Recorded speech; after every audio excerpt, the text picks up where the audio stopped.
20 घंटों में इंशाअल्लाह उतर जाएगा। आज हम आपके लिए एक ऐसा खास वजीफा लेकर आए हैं, एक बहुत ही मुजर्रब वजीफा लेकर आए हैं जवान लोगों के लिए है जो कर्ज में डूबे हुए हैं और जिनको इसकी सख्त ज़रूरत है। आज आपको एक ऐसा वजीफा बताएंगे जिसको करने से इंशाअल्लाह आपका कर्ज अदा हो जाएगा। ये वजीफा मुजर्रब भी है और बहुत आसान भी है। इस वजीफा को जानने के लिए आपको आखिर तक पढ़ना होगा। जब हम किसी से कर्ज लेते हैं, कर्ज लेने वाले से वहम वादा करते हैं कि इतनी देर तक हम कर्ज लौटा देंगे, तो आप कोशिश किया करें कि जो मदद मुकर्रर की होती है इसके दौरान के अंदर आप इस कर्ज को लौटा दें।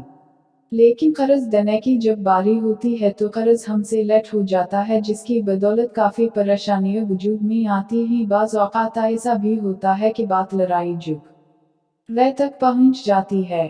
इसके साथ जो कर्ज देने वाला होता है इसे भी चाहिए कि सब्र तहम्मुल से काम ले, क्योंकि आप जब किसी को कर्ज देते हैं तो आपको पता होना चाहिए कि इससे आपको सिर्फ दुनियावी फ़ायदा नहीं होता, इससे एक दूसरे के दिल में इतिबार बढ़ेगा।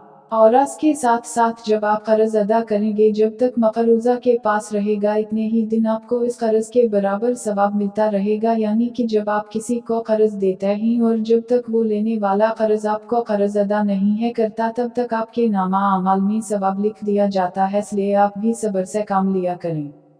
जब हम किसी से कर्ज लेते हैं और मरने से पहले इसको अदा ना किया जाए तो ये एक बहुत बुरा बोझ हो जाता है, जिसका हमको आखिरत में हिसाब देना पड़ेगा। इसलिए बेहतर है कि आप ऐसे काम ही ना करो कि आपको कर्ज लेने की ज़रूरत पड़े, और अगर किसी से कर्ज लेते भी हैं तो उसको वक़्त पर अदा कर दिया करें।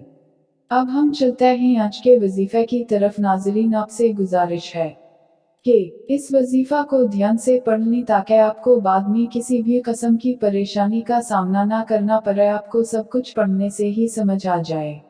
नाज़रीन, आपने करना कुछ इस तरह से है कि नमाज इशा के बाद आपने क़िबला रू होकर बैठ जाना है और 11 मरतबा दरूद इब्राहिमी पढ़ लेना है। और ये दरूद वही है जो नमाज में भी पढ़ा जाता है। 11 बार दरूद इब्राहिमी पढ़ने के बाद आपने सूरा नसर आपको पारा नंबर 30 में मिलेगी, इसको आपने पढ़ लेना है। आपने इस सूरा को पढ़ना है 41 मरतबा। आपने इशा की ही नमाज के बाद पढ़ना है। और जब आप ये वजीफा करें तब इसको आपने 41 दिन की नियत से आपने ये अमल शुरू करना है। इशा की नमाज के बाद 41 मरतबा ये सूरा पढ़नी है और अव्वल आखिर 11 मरतबा दरूद इब्राहिमी पढ़ लेना है। तो इंशाअल्लाह जब आप ये वजीफा करेंगे, इस अमल की बरकत से आपके सर पे जितना भी कर्ज होगा इंशाअल्लाह इस अमल से अदा हो जाएगा। तो नाज़रीन, ये आज का वजीफा था जो आपको बताना था। कोई भी ये वजीफा कर सकता है। ख़वातीन जो कि इस अमल को 41 दिन तक मुसलसल नहीं है कर सकती, तो आप जो दिन आपके रह जाएं आप इनको बाद में पूरा कर ली, लेकिन आपने ये अमल 41 दिन तक करना है।